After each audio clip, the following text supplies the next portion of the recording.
وہ دوست بڑا خیرخواہ ہے اپنے دوست کا جو اسے اللہ کی نافرمانی سے ڈراتا ہے.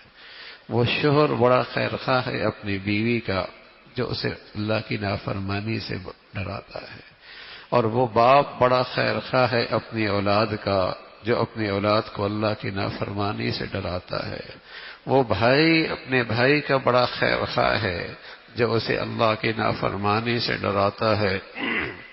آج دنیا کے خطرات سے ڈرانے والے تو کہیں نہ کہیں مل ہی جاتے ہیں.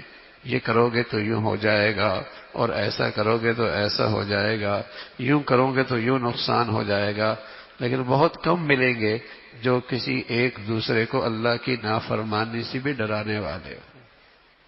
تو پیغمبر چونکہ سب سے زیادہ خیرخواہ ہوتے ہیں اور انہیں اس بات کا سب سے بڑا علم ہوتا ہے کہ حقیقی خطرہ کیا ہے، حقیقی نقصان کیا ہے، بلکہ سب سے بڑا نقصان کیا ہے، وہ ہے کہ وہ اللہ کی نافرمانی ہے.